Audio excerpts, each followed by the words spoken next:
Welcome back to our kitchen. Today we're going to do the beef picanha steak.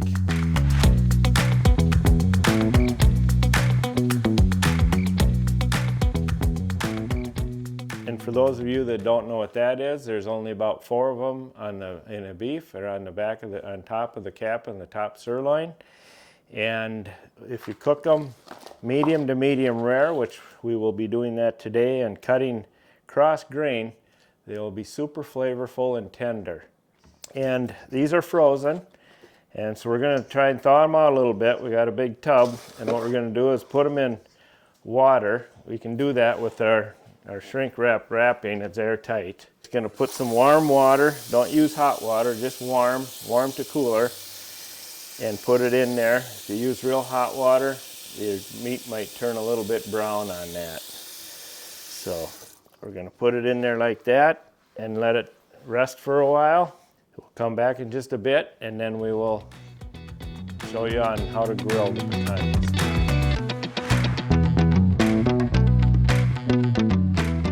All right, we're back here now. We're going to check our steak, and it's been sitting in kind of warm water for about 20 minutes.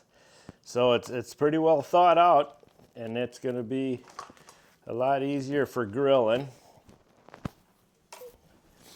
And again, we chose the picanha steak, and there's only 4 of these on a beef, and remember, it's on the cap on the top sirloin.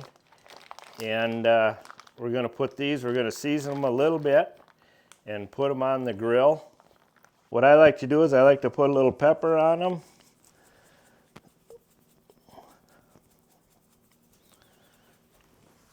And I use a little bit of salt.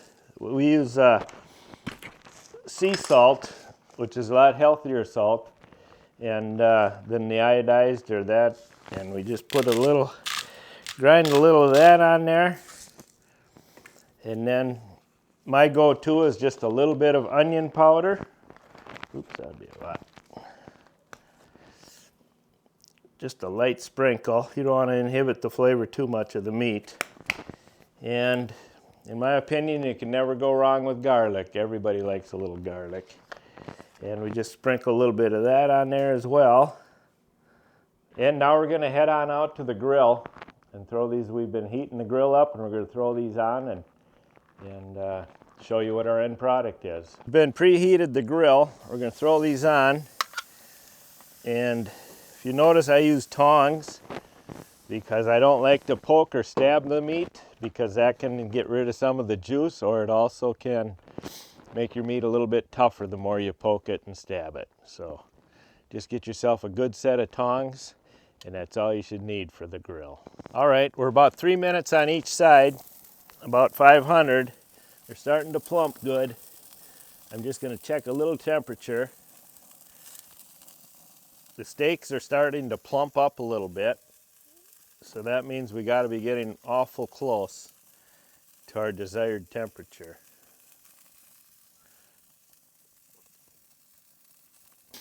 All right, we're at about 125 degrees internal temperature.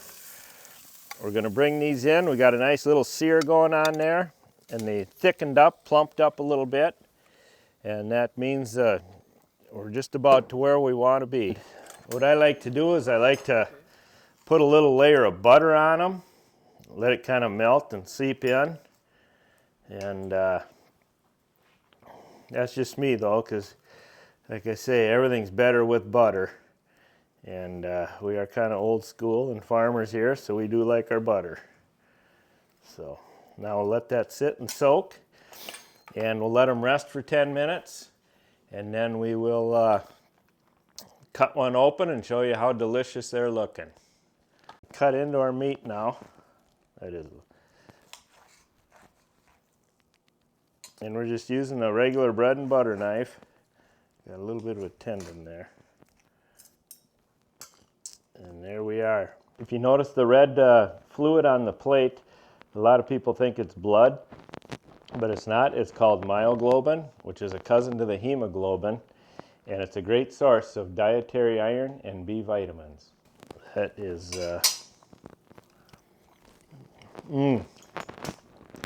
That is juicy and tender and very, very flavorful. That's getting to be one of my go-to steaks. So I hope you've enjoyed this. Hope it was a little informative on cooking steaks. And look forward to seeing you next time. Thank you.